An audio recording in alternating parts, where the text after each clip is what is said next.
बच्चों आज हम देख रहे हैं मूंग की उपज। क्या देख रहे हैं? मूंग की उपज के बारे में देख रहे हैं।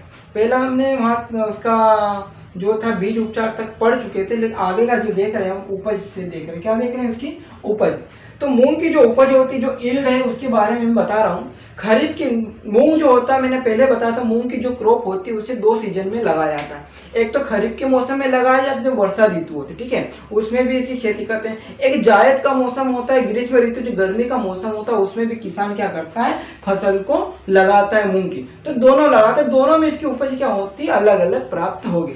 तो मैं सबसे पहले खरीफ की जो फसल होती है, वर्षा ऋतु की जो फसल होती है, उससे जब लगाई थी किसान ने, तो उससे जो उपज प्राप्त हो रही है 10 से 12 क्विंटल प्रति हेक्टेयर उपज मिल रही है। क्या मिल रही है? 10 से 12 क्विंटल प्रति हेक्टेयर उपज किससे मिल रही? खरीफ की फसल से, खरीफ में लगाई उससे। दूसरी जायद की फसल से बात करें, जायद की फसल से 12 से 15 क्विंटल प्रति हेक्टेयर उपज मिलती है, ठीक है। उपज जब भी आपको उपज लिखने के लिए आता है, तो उपज में आप यूनिट को याद रखना है कि उपज जो होती है वो हमेशा क्विंटल में ही लिखना है, और जो बीज दर लिखना है उसको आपको किस में लिखना है, किलोग्राम प्रति हेक्टेयर में लिखना है। तो इसको क्विंटल में आप देखना है, ये भी क्विंटल, तो 12 से 15 क्विंटल प्रति हेक्टेयर क्या होती है, इसकी उपज मिल जाती है। मैं बीज दर की बात करता हूँ, इसका कभी आपको याद नहीं रहता कि सर हम इसकी उपज क्या लिखे, भूल जाओ। तो आपको याद रखना है कि जैसे बीज दर मैंने आपको इसकी कितनी बताई थी, 10 से 12 किलोग्राम भी होती है, इसकी 12 से 15 किलोग्राम भी क्या होती है, इसकी उपज वो क्या होती है, सॉरी, इसकी सीड रेट होती है। तो आपको याद रखना इतनी इसकी क्या होती है, जब बीज दर होती है तो इसकी उपज क्या होगी, इसको क्या करना है, किलो है तो इसको याद नहीं है, तो इसको क्या करना है कि बदल देना है, क्या करना है ना, 10 से 12 क्विंटल लिख देना, क्या हो जाएगी, क्विंटल हो जाएगी, इसको 12 से 15 कर देना क्विंटल। तो आपको क्या करना है कि इसमें याद करने की, भूलने की जरूरत ही नहीं, आपको यहीं पे उसका क्या हो जाएगा, बीज दर से आप उसको क्या कर लेना, उसकी उपज को बना लेना। तो आपके बीज दर भी याद हो जाएगी और आपको उपज भी याद हो जाएगा। आपको 2 पॉइंट ऐसे या 2 नंबर के ऐसी तैयारी हो जाएगी, ठीक है। तो आपको ये याद रख लेना है। अब मैं बात कर रहा हूँ मूंग में लगने वाले रोग। मूंग जो होती है, मूंग में रोग लगते हैं, उसके बारे में बात कर रहा हूं। तो मूंग जो होता है उसमें डिसीज, किसी बात कर रहा हूँ, डिजीज की बात कर रहा हूँ, डिसीज होती है, ठीक है, डिसीज की बात कर रहा हूं। तो इसका सबसे पहला जो है पत्तियों का धब्बा रोग। क्या बोले? पत्तियों का धब्बा रोग। इसको क्या बोलते हैं? इंग्लिश में इसे कहा जाता है लीफ स्पॉट ऑफ डिसीज। क्या बोलते हैं? लीफ स्पॉट डिसीज, ठीक है। क्या बोला जाता है इसको? लीफ स्पॉट डिसीज, ठीक है। तो लीफ स्पॉट डिसीज, ठीक है। ये इसका क्या हो गया ना। अब इस रोग में क्या हो रहा है, पत्ती जो होती है मूंग की पत्ती, आपने देखा होगा, खेत में गए होंगे तो मूंग की जो पत्ती होती है, क्या होती है, जो मूंग होती है उस मूंग की पत्ती को आपने देखा है। तो मूंग की जो पत्ती होती है उसमें क्या होता है कि इसमें स्पॉट मतलब क्या होता है, धब्बा होता है। उसमें आप जब देखते हो तो वहां पर आपको धब्बे दिखाई देते हैं। इस प्रकार से क्या होते हैं, कहीं कहीं पर पत्तियों पर, कहीं पर क्या होते हैं, बहुत सारे धब्बे, कहीं पर भी धब्बे हो सकते हैं। ऐसा नहीं है कि धब्बा जो है वहीं को, ठीक है। तो धब्बा कहीं पर भी हो सकता है। इस प्रकार से स्पॉट बन जाती है, पत्ती जो होती है वहां से कैसे हो जाती है, फट जाती है। तो इस प्रकार से मूंग जो होता है वो खराब हो जाता है, क्योंकि लीफ पत्तियों का धब्बा रोग से। तो ये इसका रोग हो गया।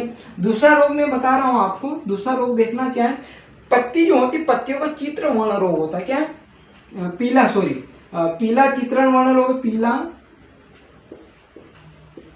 चित्र वर्ण रोग, ठीक है। क्या? पीला चित्र वर्ण रोग। इसको बोलते हैं येलो पेज डिसीज। क्या बोल देते हैं इसको? इसका बोलते हैं येलो पेज डिसीज, ठीक है। क्या कहा जाता है? Yellow page disease. तो ये येलो पेज डिसीज होती है। इसमें क्या होती है, पत्ती जो होती है उस पत्तियों में पीले रंग के क्या हो जाते हैं, चित्रण दिखाई देते हैं। ये इसमें पत्ती, इसमें भी दिखाई दे रहा है, इसमें भी दिखाई देगा। तो इसमें भी क्या होता है, इसमें भी चित्रण दिखाई देते हैं इस प्रकार से, इसमें भी। लेकिन ये जो चित्रण दिखाई देते हैं, कहीं कहीं बहुत सारे आपको पीले पीले, पत्ती आधी हरी रहती है, कहीं कहीं पर बीच बीच में क्या दिखाई देंगे, पीले धब्बे दिखाई देते हैं। क्या दिखाई देते हैं? पीले चित्रण दिखाई देते, पेज दिखाई देते। क्या? पीला चित्र वर्ण दिखाई देता। क्या देखा था? पीला चित्र। और ये क्या कहलाता है, इसको बोलते हैं स्पॉट। क्या होते हैं? स्पॉट मतलब ये होते हैं धब्बा, ठीक है। इस प्रकार से आप खेत में जाओगे तो आपको सबके सब क्या होंगे, ये दिखाई देंगे रोग में। तो इनके रोग है। अब आगे हम देखते हैं मूंग जो है, मूंग के कुछ कीट होते हैं। मेन कीट के बारे में बात करेंगे, कौन कौन से कीट लग रहे हैं मूंग में। तो ये आपका मेन हो जाएगा मूंग। देखिए मूंग में जो है कीट की बात करता हूँ, क्या कर रहा हूँ, कीट है। बच्चों आप लोग इनको क्या करना है, पढ़ते रहना है, देखते रहना, आपको सभी चीज़ें समझ में आए। एक बार देखने से कभी कोई सी चीज़ याद नहीं होती, पढ़ने से याद नहीं होती है। आपको पता है एक बार पढ़ने से सिर्फ 5% ही याद होता है। जैसे जैसे पढ़ते जाओगे आपका पढ़ने का जो होगा वो लेवल बढ़ जाएगा। तो मैं सबसे पहले आपको बता रहा हूँ कीट की। तो इसका जो पहला कीट है पोड बोरर, क्या बोलते हैं, पोड बोरर। आप बोल रहे हो कि पोड क्या होती है, जितनी भी दाल वाली फसल होती है उनके जो फल लगता है उसको क्या बोलते हैं, पोड। क्या बोलते हैं, पोड।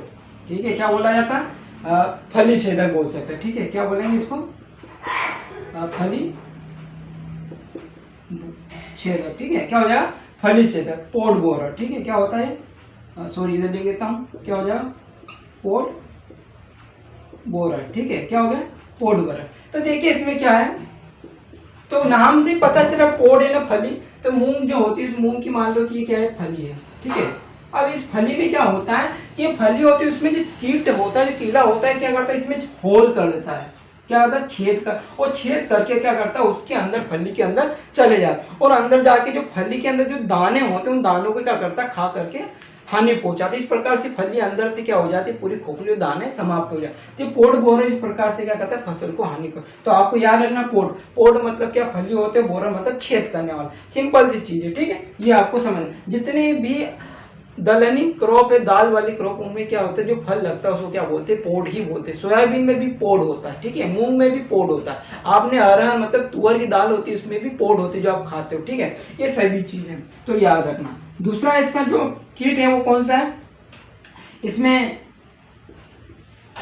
एफिड भी लगता है और जेसिड भी लगता है। ठीक है, एफिड और जेसिड की बात कर रहे हैं, तो एफिड की बात करता हूं। एफिड क्या है, एफिड।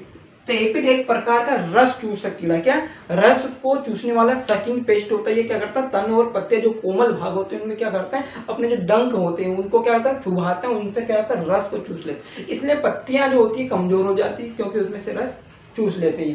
तो इस प्रकार से पत्तियां खराब हो जाती हैं। जेसिड भी एक रस चूसक कीड़ा, ये भी वही कार्य करता है। सब प्रकार से क्या होते हैं। इस पर एफिड को क्या बोल देते हैं, एफिड जो है, इस एफिड को अन्य नाम से माहो के नाम से भी जाना जाता है। ठीक है, तो ये माहो के नाम से भी जाना जाता है, आपको याद रखना, माहो भी बोलते हैं इसको। तो जेसिड हो गया। तो ये 3 कीट आपको क्या करना है, याद रखना। एग्जाम, बोर्ड एग्जाम के लिए आपके लिए इतना बहुत कुछ अच्छा साबित होगा। और ज़्यादा आपको पीएचडी लेवल का पढ़ना है तो आपको ज़्यादा से ज़्यादा मैं और पढ़ा दूंगा। ठीक है, और अच्छी तरह से पढ़ें ताकि आपको कोई भी दिक्कत ना आए। तो आज हमने इतना ये देख लिया, उपज देख लिए, उसके रोग देख लिए, कीट देख लिए। ठीक है, आगे जो और हमारा कुछ रह गया वो अगले लेक्चर में देखेंगे।